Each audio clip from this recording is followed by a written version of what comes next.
Everybody, this is Perch. So, how do you fix, and imagine little air quotes as I'm saying this, how do you fix titles like the Justice League and the Avengers? Because I think those books have a natural disadvantage, and I'm going to go into why. And I think it's why a lot of the runs of both titles tend to be either kind of lackluster, they're not the best, or when they are the best, it's often when it's a very specific team makeup, and I think you'll understand what I'm saying here. The concept of the Avengers, and to some extent the Justice League, but really the Avengers, Marvel didn't disguise what it was that they were doing, so they were pretty forthright with it. The concept was all these characters are popular in their own books. We've got Iron Man, we've got the Hulk, we've got Captain America. Hey, what if they teamed up? And then just for some laughs, we'll put Wasp and Ant-Man in there as well. But it really was for a long time, and it kind of not just was, it is. It's the all-star team. It's the biggest and best heroes on the team, and it's why for I don't know a significant portion of the mid '80s and the '90s they would do things like tease Spider-Man joining the team or tease Wolverine joining the team because like those characters are very popular. Shouldn't they be part of this team? And the answer is always, well, no. Spider-Man works better as a loner, and Wolverine's tied up in the X-Men, and it's important to keep those universes separate and everything else. And then Bendis came along with New Avengers and kind of just like, you know what, let's just settle this, and we'll put Spider-Man and Wolverine both on the team, and we'll throw Cap and Iron Man, and we'll do the Ant-Man Wasp deal with Luke Cage. In this point, he can't really carry his own book, but we're going to put him here, and that's going to give him a bit of a boost, and then everything all boats will rise, as they say. But the challenge with that is that when you have characters, it's kind of like it's what's the expression? It's like success has an audience and failure is an isolated thing. It's when the individual titles were going well. When you had a good run on Iron Man, a good run on Cap, etc. Then most of the readers and the attention are on the individual books. People are not terribly excited about seeing these team moments because everybody knew that no big status quo changes were going to happen for the character. No big moments were going to occur in the team book in the Avengers. They would save that for the solo title. Solo titles where we'll get strong character development or get kind of these big moments.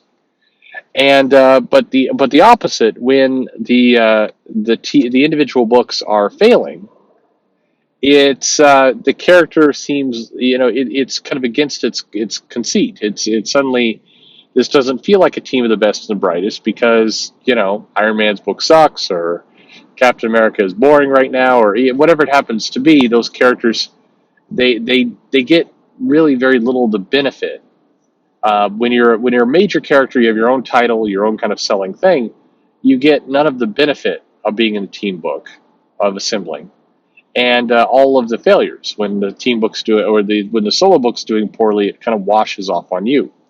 And it's why I think when you look at the different kind of eras where the Avengers were very successful or where they're doing very well, you see storylines including like where the Vision was a major part of it. He didn't have his own book, or the whole the part that a lot of people hear me talk about where Captain Marvel was leading the team. They went up against the Masters of Evil and all that kind of thing. I mean, you're dealing with Captain Marvel and Dr. Druid and Black Knight. None of those characters had their own title. So the Avengers allowed them to have big story moments, big, life-changing things. And for the reader, you got a little bit more excited about it because you thought, hey, they could kill off Captain Marvel. We don't know. In this instance, I'm talking Monica Rambeau. They could kill off Monica Rambeau. And, so we better watch this. Anything could happen. But when suddenly you've got a book filled with, major characters that all have their own books, they're not going to do major events with these characters.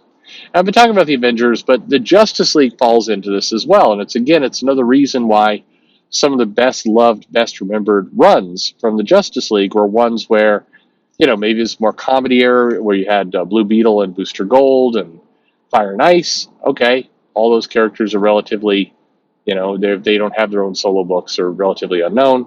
Or if you do things with Vixen or kind of other eras, Zatanna. You have other groupings of the Justice League that people like. Now, there's exceptions to this by far. I think the George Perez, Kurt Busiek Avengers, which did use a lot of major characters, still figured out a way to do it in a pretty entertaining way.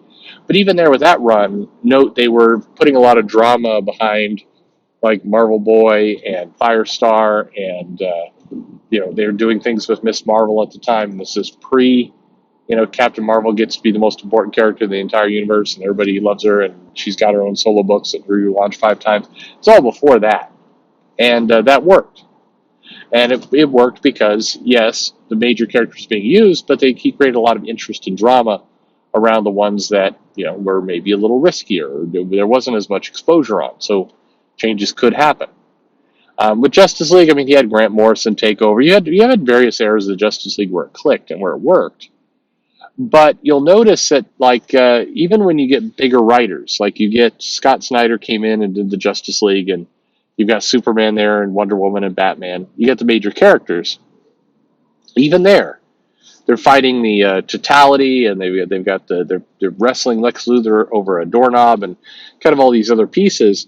And no matter what is going on there, Bendis's moments for Superman are going to be the ones the company kind of puts at the top, or whatever Tom King is doing with Batman, or whatever is going on with Wonder Woman with who is it? G. Willow Wilson writing Wonder Woman, Steve Orlando, and various other people. It's just comics need to have this feeling of anything can happen, and if you don't read it, maybe you miss out on the story. And what you want to avoid is this feeling of, well, I get to see this character's power set. I get to see him fly around, but none of the important things are going to happen in this comic.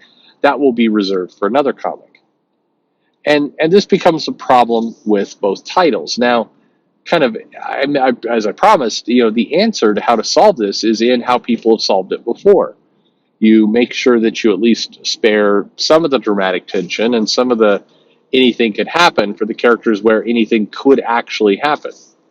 I think Bendis did a pretty reasonable job. I mean, again, lots of people like to rag on Bendis, but if you look at his initial New Avengers run, when he kind of did Disassemble and he took over the team, he did New Avengers and he did Mighty Avengers. He was doing plenty of tricks. There were plenty of storytelling tricks in what he was doing, but he did manage to pull off this feeling like anything could happen. Like, maybe Spider-Woman was going to be dead. Maybe she's a Skrull. Maybe, I mean, there's just, he was able to pull off this mystery, and he used the main characters, the Iron Mans and Hulks and ones that you knew weren't going anywhere.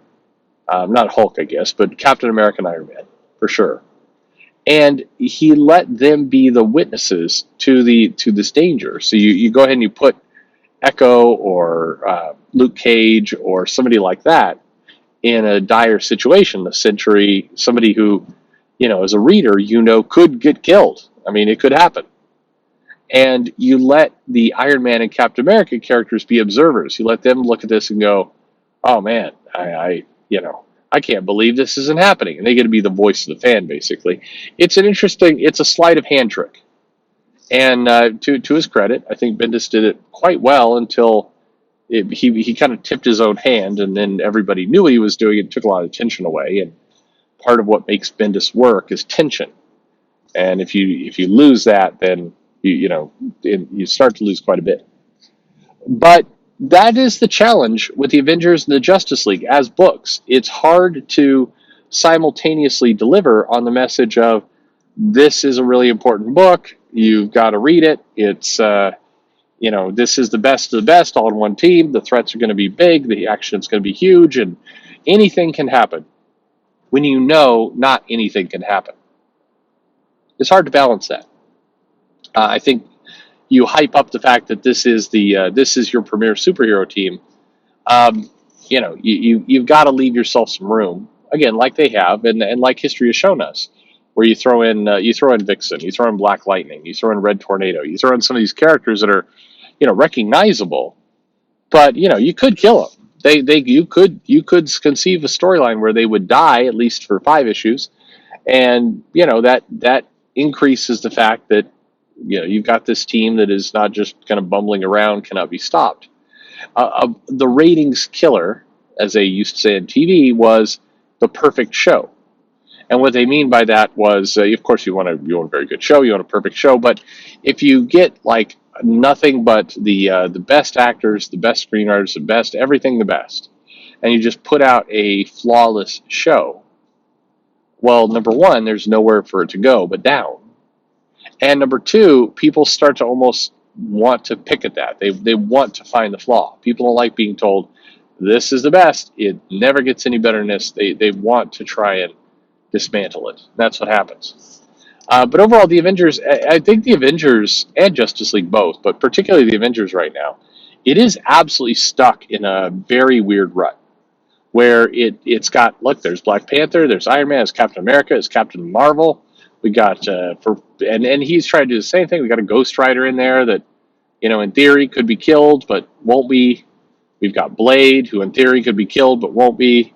And so I mean you have a handful of elements to that thing that are supposed to keep the tension up.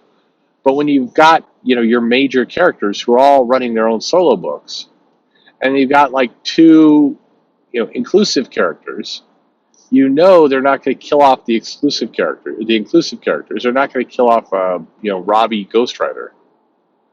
But they, in theory, it would be much easier and more likely they would kill Iron Man or Captain America. The problem is you can't do that because they're in their own solo books selling well. And if you kill them in the Avengers, eventually you're going to have to reflect that in the title, and then the price and strategy goes away. So a lot of little factors to continue and to think about with all this, but that to me is one of the core flaws with the Avengers, the Justice League, with the best of the best teams. So what about you? How do you feel about all this? Let me know in the comments below. Like and subscribe, and thanks for listening.